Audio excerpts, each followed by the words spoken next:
You're listening to The Kelly Slusher Show with your host, Kelly Slusher. Hello, everybody, hello. I've just called to say hello. Da-na-na. I don't know. What song is that? Hello, my friend, hello. I just called to say hello. How's it going? I have a little bit of time. It's Wednesday, the day that I normally put this podcast out. I'm going to make a real quick one and then just put it out because, oh my goodness, I've been so busy. It'll be, 2 or 3 weeks until my last podcast. I'm sitting here waiting for a phone call from the county. So since I'm waiting, I decided, you know what? I'm just going to pop on and say, howdy, y'all. Howdy. How's everyone doing out there in the world? I hope you're doing good. Oh my gosh, I have an event coming up next week if I get my permit. So there's this crunch time thing happening. It's on the 30th, Saturday. It's going to be my introduction, Sweetie Bakester, to the world. But I'm waiting on this permit to come through. Now, this is what's going on with that. I am not used to dealing with this, and I'm realizing there's this drama that's happening between the county and the place I'm renting from. There's pre-existing drama, which I, of course, would never have known about. And they did something last week where what was it? Anyway, they did something. Now it's slipping my mind because all this other stuff's been happening with them. Oh, they wanted something from me that I didn't have to submit because I'm renting from this kitchen. This is kind of boring, but this is where I'm at. Okay, I just want to check in with you guys. And then they said they wouldn't process the permit unless I had this one thing. But we need that one thing. So I had to contact the commissary kitchen owner and I was like, hey, this is what they want. And she got so mad. And I was like, whoa, dang. F-bombs, not at me, but mad. And I was like, okay, well, maybe they just made a mistake, but she's like, no. So I realized, oh gosh, there's ongoing drama. So they made it a little bit more difficult. So I just get this phone call from the lady that I had submitted it to. And she's like, oh, we now need to do this inspection of the facility. And so then I wrote the commissary lady and said, hey, they want to do an inspection for me to get in there. And she goes, that's ridiculous. Now she's like, they are effing with us now. That's ridiculous. Because the thing is, do you know how many people submit and go in? So this kitchen, they have people that rent it by the hour. So someone might not need it all month long and they'll just come in. So it's a very busy, active place where it's for vendors and people who do food. I'm the only baker. And that's why another reason she's really excited to have me, because I'm a baker, and most of these people just come in there and they prep for their food trucks or whatever it is, or their farmers markets, whatever they're selling. And then some people are just doing it every once in a while for events or whatever. So I know it's very active. So for them to come in and because there's always an annual thing, that inspection from the health department. So now they're having to have me be inspected, and I'm like, I'm not even in there yet. Why are they doing this? So it occurred to me, I was like, yesterday I got the trauma trigger thing. I got triggered when I realized that they were making it harder for me. And I just kind of wanted to cry. I'm like, oh my gosh, this whole thing has been so stupid. If you've been following this, why is this hard? I don't know. Getting difficult. I see the light. I see the light in the tunnel. I'm getting ready to do that event. And if I do the event, I've already signed up for other events, and it's winter market that they have. And then I'm going to be doing these other ones. So I just have all my stuff. I got my tables. I got everything I possibly would need to vend. I just need my permit. And I'm nervous about that too, because I'm like, well, that's my, the little bit of a learning curve, because I don't know. I've got to do it a couple times to go, okay, and then I can fine tune it. But it's, I'm aware it might be a little sloppy at first. So I'm waiting on this lady. Anyway, I'm just trying to be extra sweet to them. I'm Sweetie Bakester here. I'm not a jerk. And I just feel like catty stuff like that has nothing. I don't live in that catty world. That's not my way. So having to deal with this, and the other thing is, I really want the county to be on my side because I will have to get permits for any event that I do. So if I want to do pop-ups, I have to have this TFF form, and they have to process it in a reasonable amount of time. So I really wanted a positive thing with them. And I think because maybe it's just the way they are, but because of the pre-existing drama that's happening, I'm like, oh no. Okay. So I'm like, do I make them a big basket full of treats and just bring it to the county? Like, this is from Sweetie Bakes. Thank you so much. I think I just might win them over with my Sweeties stuff, my baked goods. Anyway, so my band played a show this past weekend and it was super fun. I was, I don't know, this band came together so quickly, and the show just was, we're asked to play the show. And so we were just in the nick of time, really able to do it. I messed up a couple times, and I do leads when I sing, and I'm not used to doing that. So, and they're not the same. I'm not singing along with my leads. And then I can't see my hands because I'm like singing and trying to look down and play. So that's kind of challenging for me. And so I did fine.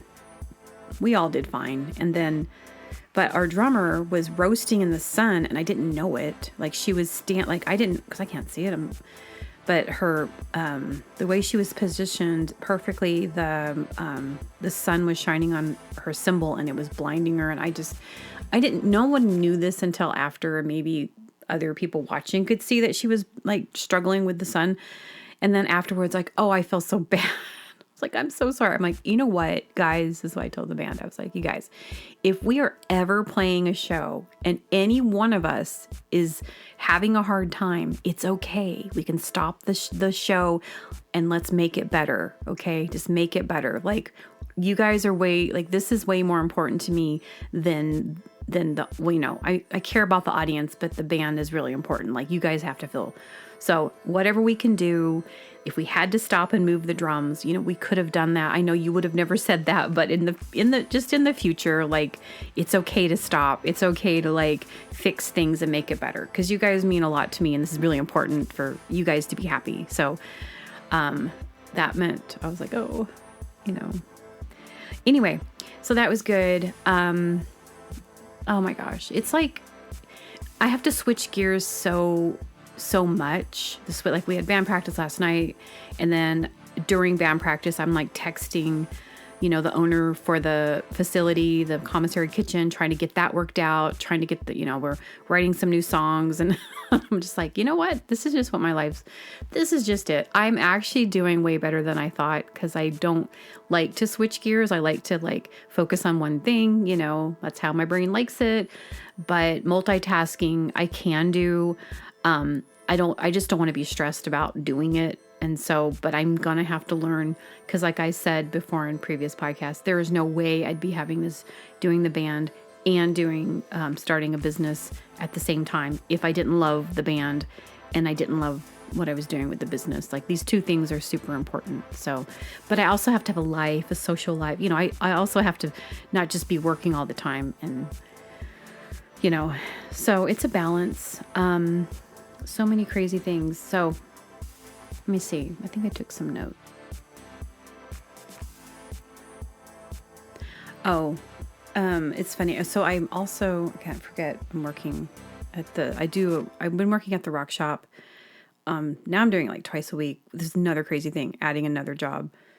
But I'm trying to get as much, I'm just trying to get everything I need in order to get this going. So I just been work, band practice work, practicing, going, trying to get the exercise, go to the gym, trying to like get everything. And then all the little things that happen in between. But so when I'm working, there's sometimes when you're at the Rock Shop, it's this tiny little hut looking place, the Rock Shop, and it's been there forever and ever and ever. And anyone that's grown up here, they went there when they were kids. So you have a lot of people that come in there like, oh my gosh, rocks, when I was a kid. And I like rocks, but I'm not like, wooed by the rock thing. Like I'm not in that realm, in that world of like, I mean, I do love stones. I do love them. I do think they have healing qualities, but I'm not like into the whole, like, cause some people will come in and ask like for about like, I'm trying to attune my chakra or whatever. And I'll just be like, well, look, whatever calls to you. Like, I don't get into that whole world. Like I'm not, and then some people want to talk to you about some of that stuff. And I'm like, I just want to bake. I just want to think I'm on a rock and I want to bake. Like, that's cool. But of course I'm sweet to everybody, but sometimes I just like talk about these, like, and then people get really into rocks. Like they get in, it's almost like when guys start talking about music gear, or like anything we're passionate about, you start getting me into baking. I'll be like, it's like that. And so they'll like geek out on their, like, they're so into the rocks and like, oh my gosh. And then, oh my God, no, and that's fine.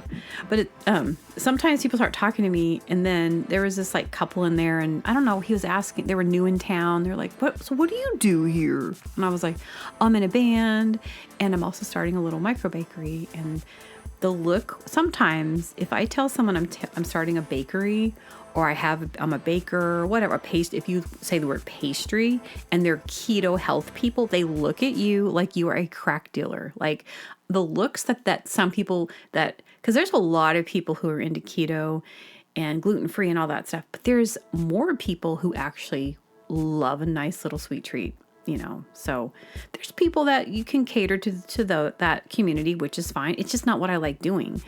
I mean, anyway, it's controversial, but it's kind of funny the way they're like, this guy was like, oh my gosh. He's like, well, I only eat keto. Do you do any? And they always ask you, do you do keto?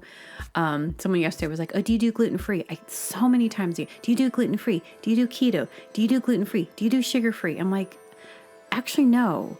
So the gluten-free thing is very tricky because if there's someone with a celiac disease, not the trendy gluten-free people, like, I just because it's trendy, or it might make you feel better, but there are people who are so allergic to flour, wheat, gluten, like celiacs, like crazy allergic, that if you say you're making a gluten-free something, you actually have to work in a facility where no flour enters that place. I used to work at a gluten-free place. My first bakey job, when I got back into it, I begged these people to hire me. It was like 3.5 years ago. I was like, please hire me.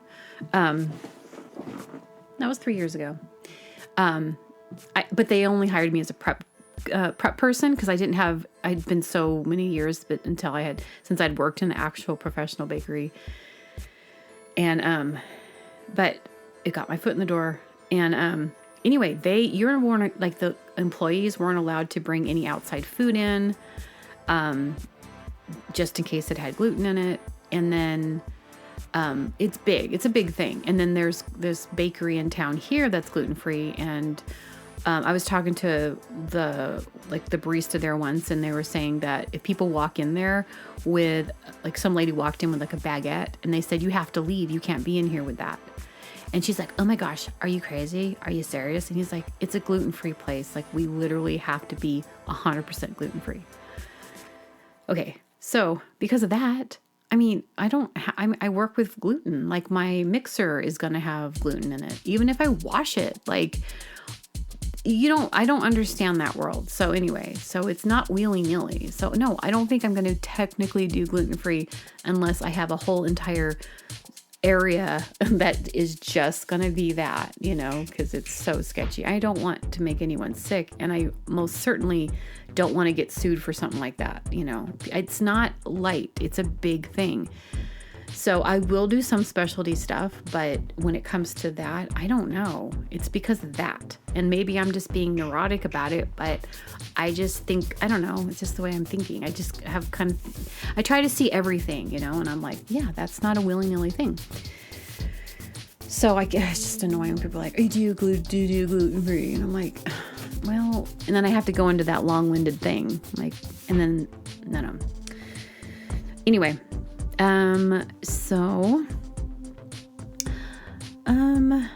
I have some notes here that say, I love sweeping.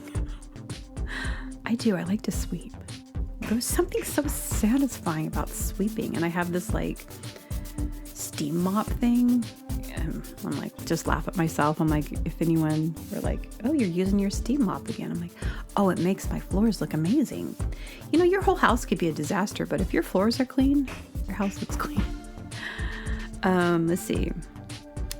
Do you ever go to someone's house and they don't have soap in their bathroom? Like use their facility and there's no soap?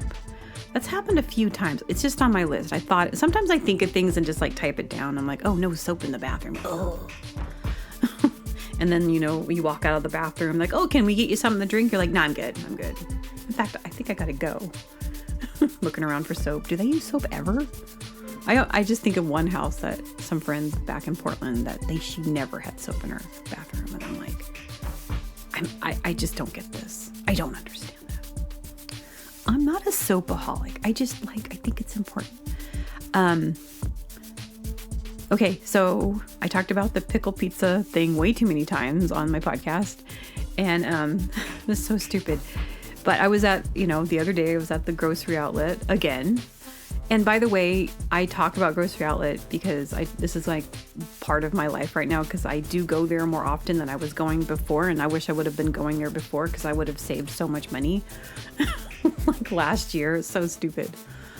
Anyway, so there's a pickle potato chip pizza and I've talked about this and I'm like, it's so stupid. They have that. No one wants that. They're always filled up. It's never gone. So I was there the other day. I talked to the cashier. I had to follow up on this. Okay. And I talked to the cashier. I was like, hey, what's up with that pickle potato chip pizza? I mean, you guys have so many. And she stops me. She goes, it's so popular. And I was shocked. I was like, popular? Really? I'm like, it looks like there's never any missing. She goes, oh, they just keep filling it back up. Okay. I mean, she's a cashier. She would know. I don't think she was pulling my leg. Don't pee in my leg and tell me it's raining. What if you had a dog named Carl? Carl! It's kind of funny. Carl. This thing would be a funny name to yell out. Oh, happy as a clam. Are clams happy? How do we know? Why do we say that? Do we say it? Do I say it? I don't know if I say it. MLMs, which I think is, they're so funny. If you have any experience with MLMs. Okay, so it was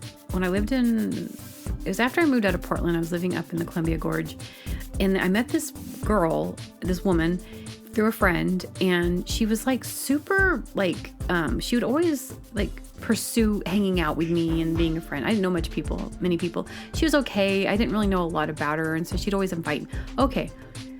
So I would go meet up with her or whatever, because like I said, I didn't know a lot of people, and I'm pretty social, and it can be isolating. I was like way up in like I was like living off grid in this like one like those straw bale houses. Really, it was actually pretty cool for a short amount of time. After a while, I was like, I gotta get out of here.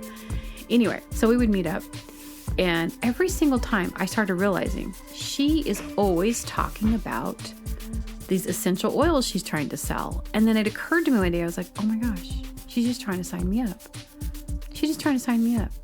Because she got me to sign up. I signed up for this thing. She's like, you can make so much money. And I didn't know anything about ML, multi-level marketing. And I was like, oh. And so the deal is you sign up, but you have to sign other people up. And they tell you if you sign up other people, then you start to make a profit from the people they sign up, and the products they sell, you get a commission. And they make it sound like this wonderful way to have a passive income. But it immediately occurred to me that if you are somebody who is into MLMs, you are that person that hangs out with people. You don't hang out with your friends anymore. You just try to sell them stuff. You won't have any friends. You'll end up with hanging out with other MLM people and then eventually drop it. So I just thought that was funny. I was like, and then I think I signed up, and then I realized what I had to do to do anything with it. And that's not my thing. Like if I'm selling my own thing, I can do it, but not to like try to sell to every single person, you know? And so she would come around she came to, it was one of my birthday parties. I remember I had a birthday party up there. She came there and everything had something, she bought things that had everything to do with these oils.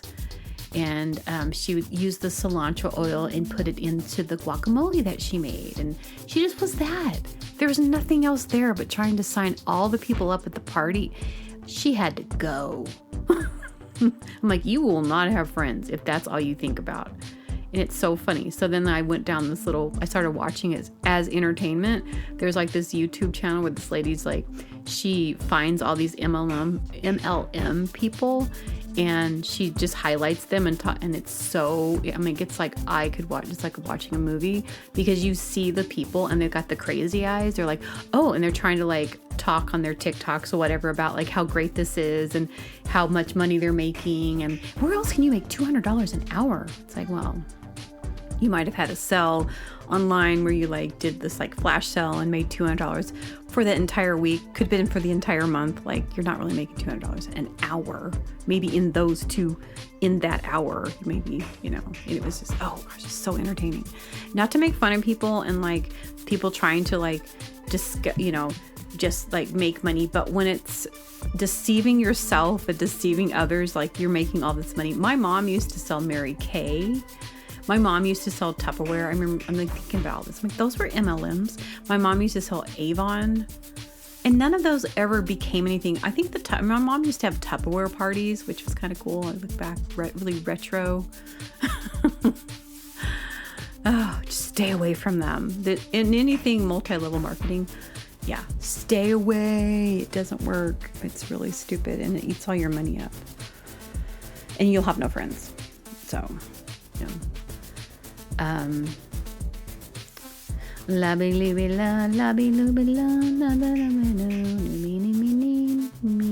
don't have much to say. I just wanted to pop on as I'm waiting for this phone call. And she hasn't called me back. And I'm like, whatever. You know what I have to learn? If I like doing a business and having things like this, and I have to learn to not be as sensitive as I am, like, or learn to not get so tangled up in like something that might be drama or whatever, or just dealing with stuff. I have to learn to like detach is the word, and know that it's all going to work out. It's going to be okay. It's going to be okay, because you have to deal with like businesses. You have to deal with so many different departments and things. And I've come so far to like, you know, to make this happen to where I'm at. And it's one final paper and then it's like on. But, you know, with everything else, like, I don't know, it's just, I'm just going to have to learn, I mean, of anything to just be like, what, water off a duck's back? Bing! Not a thing. Stay cool and groovy. Okay, there's probably more things I wanted to say, but that's just a basic little update. I don't know. I might be able to get to another podcast next week. I don't know. That's when like I'm going to be starting. So, okay. Okay. Thank you guys for listening, and I'll talk to you another time. All right. Bye.